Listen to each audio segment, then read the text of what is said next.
Rattling the begging bowl already. We're starting early this evening because there's obviously a competing event going on which Douglas might well have to rush off to. But we're delighted that he's here. He's an old friend of the CPS. He co-authored a brilliant set of papers, the localist papers, which then went on to become the template for his best-selling book, The Plan. Which Dan Hanning claims to have had some small part. Small part. MP for Clacton since 2005. He's rapidly established himself as an independent mind, independent voice, independent blogger, and has the great distinction of saying he will refuse any ministerial post, apart from, I believe, being the last minister for Europe. Yes. So we live in hope. We live in hope. This is a brilliant book which you must buy. It does two things brilliantly. First, it exposes the horrible flaws of big government. Just a couple of weeks ago, obviously too late for inclusion in Douglas's book, we uncovered the fact that 54% of UK households now receive more from the state in benefits and benefits in kind than they pay in taxes. A staggering statistic, and one which went up from just 43% 10 years ago. What Douglas also does, though, brilliantly, is that he gives us grounds for optimism. The internet revolution is going to cure everything. Finally, the last time a prominent backbencher had to rush off from a CPS event to go and vote in Parliament, just 7 months later, that backbencher had become leader of the Conservative Party. So we have a precedent. Great, wonderful. Well, thank you very much for coming. I'm flattered and honoured. If I have to suddenly run out halfway through giving the talk, it's not, I hope, because of anything I've said or anything you've said. The government, and please, on a serious note, if you do see a division, please let me know. There's a very realistic prospect that we will defeat the government's attempts to give an extra £4.3 billion of our money to Europe. The numbers are incredibly tight. I know because I've got the definitive list of who's voting, or who said they're going to be voting which way here. And it would be awful if I missed the vote and the government got away with it by one vote. So if I do rush off, it's for a good cause. I promise I will come back. Thank you very much for coming along to the launch of The End of Politics and the Birth of iDemocracy. I just want to give you a bit of a flavour of the book. If you pick up a newspaper, or if you switch on the television, it's full of pessimism, doom and gloom. It's all about economic stagnation and George Osborne and the terrible things that he's doing to the economy. It's all about debt. It's all about things that would make us all despair. Lord Heseltine's latest report and all sorts of awful things in the news. My message to you is don't be depressed. Things are bad, but they're so bad they are going to get better. The introduction of the book is called The Worse the Better, and let me explain why I'm an optimist.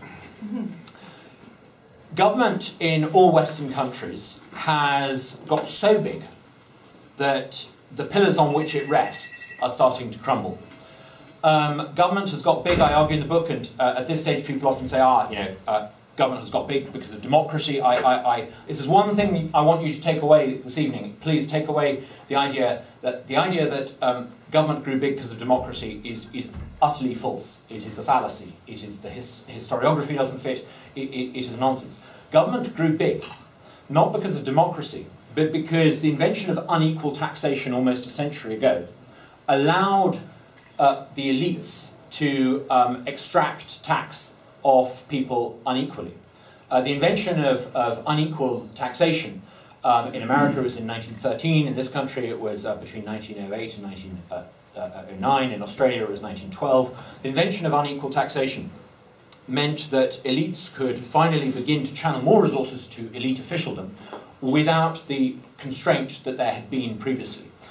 And pretty soon after the invention of unequal taxation, the state began to grow. Now, the state didn't just grow by taxing us unequally, it lived beyond the tax base for many, many years.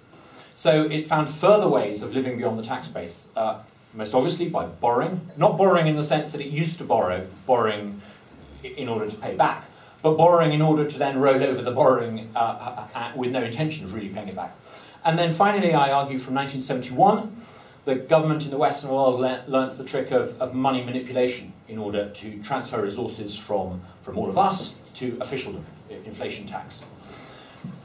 These three pillars on which big government rests, I argue in the book, have created an unsustainable political economy where an ever-expanding Western welfare model is piggybacking on an ever-shrinking wealth-producing base.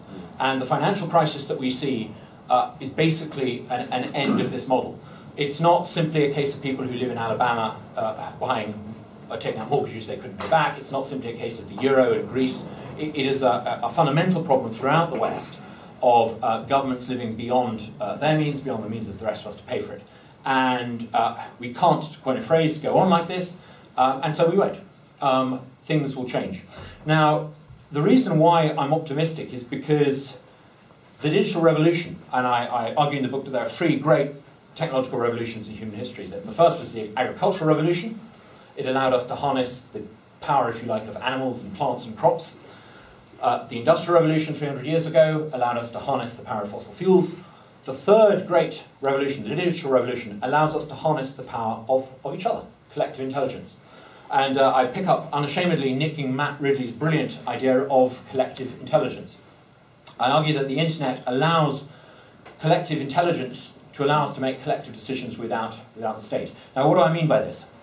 Well, if 20 years ago I had told you that I could sit down at a computer in 2012, type in any question I wanted, and get an answer instantly, you would have said absurd. Who's going to program this mainframe database? Is it going to be government? And I would have said to you, well, actually, it's going to be one of the world's biggest private companies, and it'll do it for free, and it'll be called Google. And you would have said, ridiculous, this isn't going to happen. Who's going to catalogue all the information? Well, the reason why Google is possible is because it crowdsources collective wisdom. There is no giant Google database programmed by Google. It literally, it crowdsources the collective wisdom and intelligence to provide us the answer. And as I argue in the book, I think Google is just the beginning. Those of us who believe in free markets know that collective intelligence allows us to determine value. It's called pricing. It allows us to make really quite sophisticated choices as consumers. As a consumer, I go into a mobile phone shop. I know nothing about electronics. It would take me weeks and months to learn everything about electronics to allow me to make a qualified decision over what mobile phone to buy. Instead, I can make it on the basis of price and brand. Tens of thousands of other Londoners have helped me make that decision. The internet is going to allow us to crowdsource decision-making, not just purely on the basis of price and on brand, but on, if you like, a market of sentiment. If I, for example, want to decide how to educate my child, up until now I've had to assume that the aggregate wisdom of lots of experts around Michael Gove's desk or Ed Balls' desk will design a curriculum which will suit every child. We're about to enter an age where not only will it be technically possible for every child to have a tailor-made curriculum to suit them, rather than a national curriculum, where the money can flow literally from the state via your fingertips on your iPad through an app to the provider of that education. But by crowdsourcing the sentiment of tens of thousands of other mums and dads in London, I, knowing nothing about mathematics, will be able to make pretty sophisticated choices as to what maths course should suit my child. It's quite a profound change, and I won't dwell on it anymore, but I hope in the second part of the book I convince you that we don't need the state to assemble collective wisdom. The future is very Hayekian. A perfect knowledge can never be assembled in front of one man in Whitehall. We hear from David Cameron's Downing Street that he's got a tailor-made app on his computer that allows information to be brought to him so he can oversee what his ministers are doing, what his backbenchers are doing, how the economy is performing. If that is what they think digital technology is about, they have it 100% wrong. The state has always been pretty good at assembling its version of perfect knowledge behind one minister in Whitehall. What is truly significant about the digital revolution is not what it puts on David Cameron's app, but the information that it will put on everyone else's. Because of the digital revolution already, I can look up and find information as an individual that 15, 20 years ago, not even a government department could have had access to. It's the great equalizer. A man living in Kenya whose father was a goat herder now has the access to the same amount of information as the President of the United States of America. For the first time in human history, the gap between the elite and everyone else in terms of information and crowdsourcing sentiment has gone. It's going to be profoundly transformative. We don't need elites to make decisions for us that we've always assumed since the advent of modernity we need. A couple of further thoughts. I think the digital revolution is going to be a disaster, not just for big government, it's going to be a disaster for giantism in all its forms. We have certain assumptions about economies of scale, mass markets, mass consumption, mass production. The digital revolution, I think, turns this on their head. Instead of mass consumption and mass production, I think we will move to a world of much more niche production, niche consumption. Those of you who've read Chris Anderson's book, The Long Tail, will recognise elements of his ideas in the book. If we're moving to a world where assumptions about mass economic scale are turned on their heads, I think we move to a world where assumptions about big being beautiful in terms of nation states is turned on its head. I can't help noticing that in the 1700s, small Holland was displaced by larger England. England was then displaced by larger America and Prussia and Russia and now China.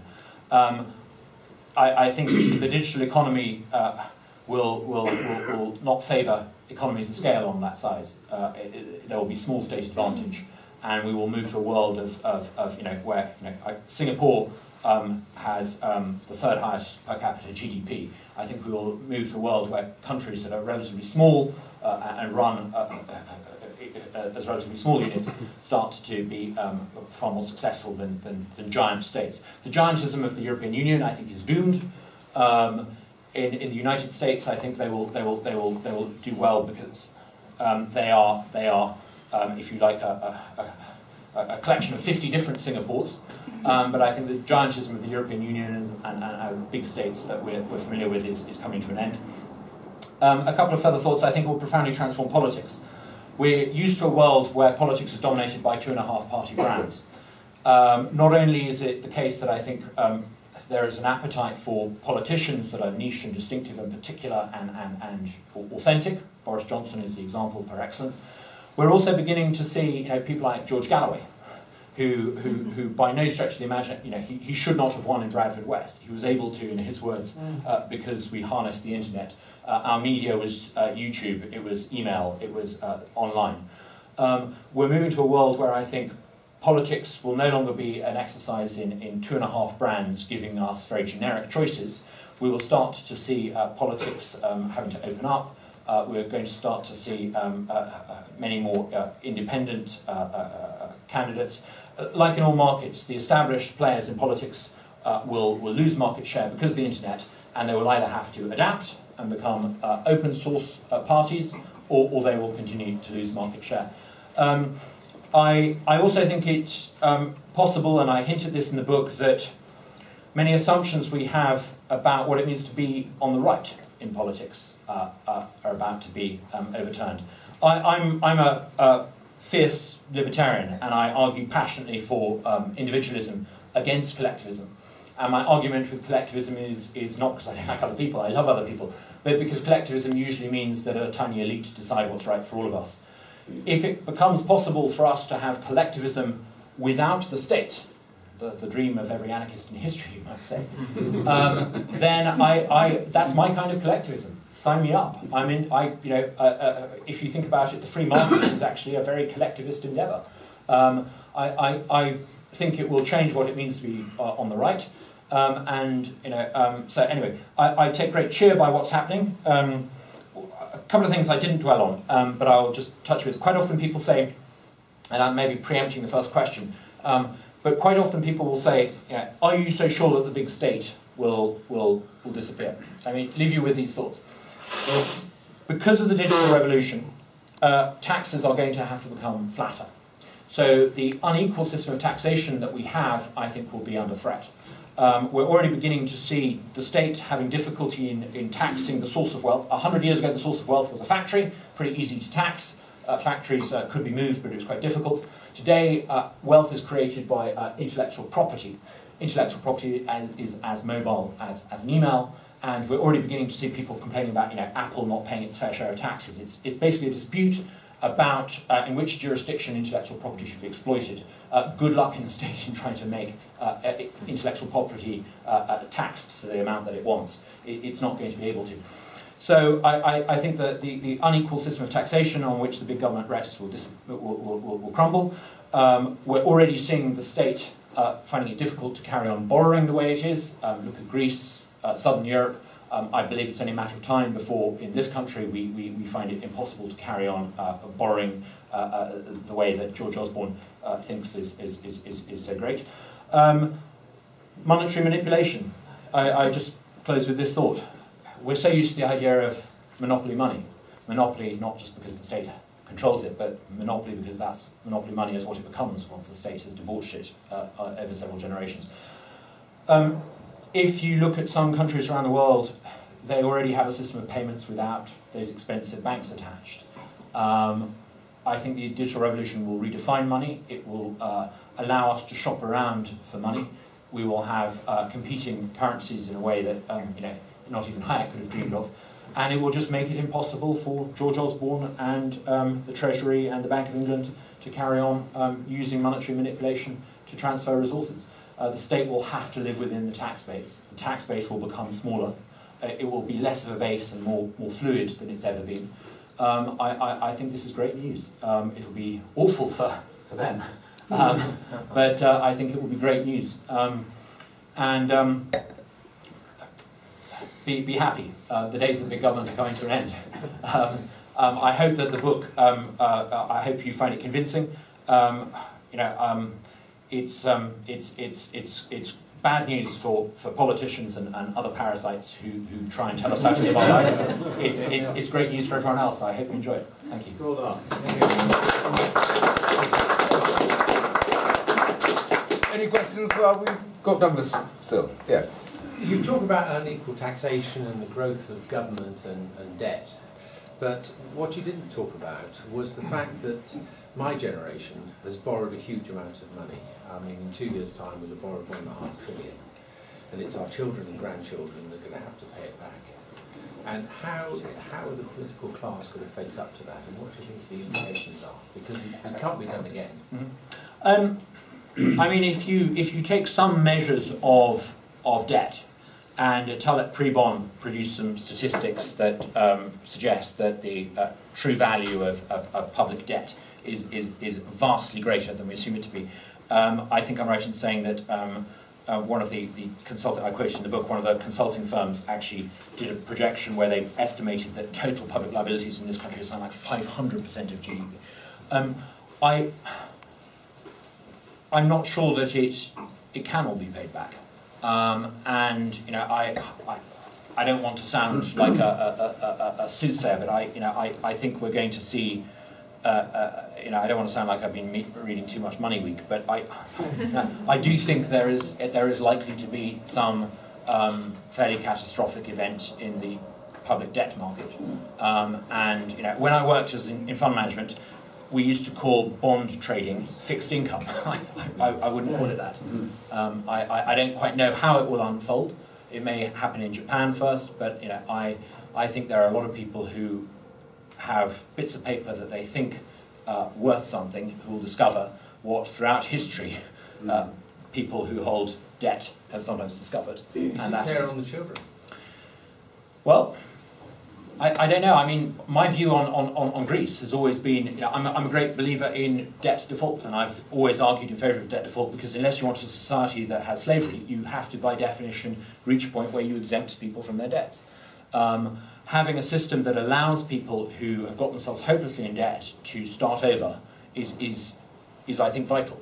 I think if you're a country like Greece, my view is that, at the moment we're treating it as though Greece has a problem, and my solution would be to default on the debts, to decouple from the euro, and to phone up the people who owed you the money, lent you the money, and say, yeah, I'm sorry, you've got the problem.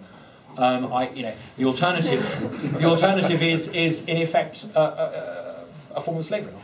It's no coincidence that once people could live by the fruits of their own labour and became free, and we no longer had serfdom, we had laws in place that meant when a man had got himself into a hopeless indebted position, he could, after a certain process, not have to be carted off to work as an indentured labourer in Georgia.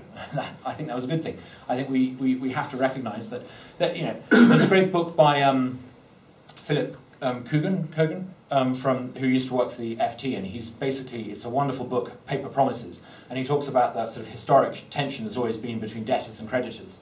And you know, just reading his book and looking at some of the statistics, I just don't think that everyone who thinks they're going to get their money back is going to get their money back.